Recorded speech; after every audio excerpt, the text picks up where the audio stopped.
অসম চৰকাৰে মুকলি কৰা বসুন্ধৰাৰ জৰিয়তে ভূমিহীন লোকক ভূমি পট্টা দিয়াৰ যি আঁচনি গ্ৰহণ কৰিছে এই আঁচনিখনৰ পৰা খিলঞ্জীয়া গৰীয়া মৰীয়া লোকসকলক প্ৰতাৰণা কৰাৰ অভিযোগ তুলি আজি কোৰ্ট চাৰিআলিত দুঘণ্টীয়া ধৰ্মঘটৰ কাৰ্যসূচী ৰূপায়ণ কৰে।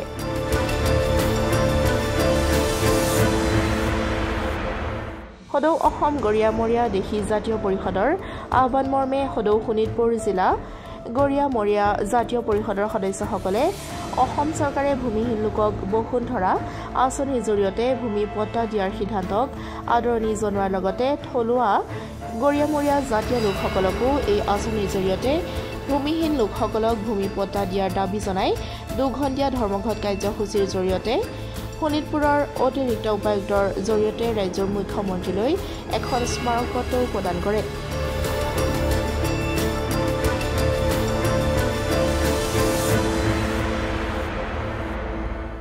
আমাৰ গৰীয়া মৰীয়া দেশী জাতীয় পৰিষদ কেন্দ্ৰীয় সমিতিৰ নিৰ্দেশ মৰ্মে শোণিতপুৰ জিলা গৰীয়া মৰীয়া দেশী জাতীয় পৰিষদে বিক্ষোভ কাৰ্যসূচী আজি আমি হাতত লৈছোঁ আৰু এই বিক্ষোভ কাৰ্যসূচী আমি শোণিতপুৰ জিলাৰ তেজপুৰ কোৰ্ট চাৰিআলিত আমি অনুষ্ঠিত কৰিছোঁ। ইয়াৰ জৰিয়তে আমি আজি এই প্ৰতিবাদস্থলীৰ পৰা অসম চৰকাৰক এখন স্মাৰক পত্ৰ দিব ওলাইছোঁ। স্মাৰক পত্ৰখন শোণিতপুৰ জিলাৰ আয়ুক্ত মহোদয়ৰ জৰিয়তে আমি প্ৰেৰণ কৰিম। আমাৰ মূল দাবী হ'ল গোটেই অসমতে বসুন্ধৰা আঁচনিৰ জৰিয়তে যি ভূমিৰ পট্টা থলুৱা জনগোষ্ঠীসকলক দিয়াৰ ব্যৱস্থা চৰকাৰে কৰিছে তাক আমি চৰকাৰক শলাগ লৈছোঁ, চৰকাৰক আমি ধন্যবাদ জনাইছোঁ।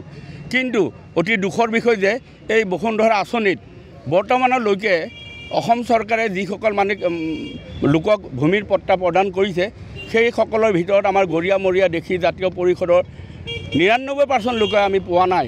সেইকাৰণে আজি আমি দাবী জনাইছোঁ যাতে অসমৰ যিহেতু আমি গৰীয়া মৰীয়া দেশী জাতীয় পৰিষদৰ সমূহ ৰাইজ আমি এই জনগোষ্ঠীকেইটা আমাৰ অসমৰ খিলঞ্জীয়া জনগোষ্ঠী, গতিকে খিলঞ্জীয়া বাকী জনগোষ্ঠীক যি ধৰণে ভূমিৰ পট্টা প্ৰদান কৰিছে বসুন্ধৰা আঁচনিৰ জৰিয়তে ঠিক সেইধৰণে আমাৰ গৰীয়া মৰীয়া দেশী জাতীয় পৰিষদৰ সমূহ ৰাইজক যাতে বসুন্ধৰা আঁচনিত অন্তৰ্ভুক্ত কৰি মাটিৰ ভূমি পট্টা দিয়ে আমাৰ দুখীয়া নিচলা লোকসকলে যাতে ভালমতে জীৱন যাপন কৰিব পাৰে তাৰে কামনা কৰি আজি আমি চৰকাৰৰ ওচৰত প্ৰতিবাদ জনাইছোঁ, দাবী জনাইছোঁ। চৰকাৰে অনাগত দিনত যাতে তেখেতসকলে যি বসুন্ধৰা আঁচনিৰ কাম কাজ কৰিব সেই কাম কাজৰ জৰিয়তে যাতে আমাৰ গৰীয়া মৰীয়া দেশী জাতীয় জনগোষ্ঠীসকলৰ সমূহ ৰাইজক যাতে মাটিৰ ভূমি পট্টা দিয়ে তাকে দাবী জনাই আজি আমি প্ৰতিবাদ আৰম্ভ কৰিছোঁ।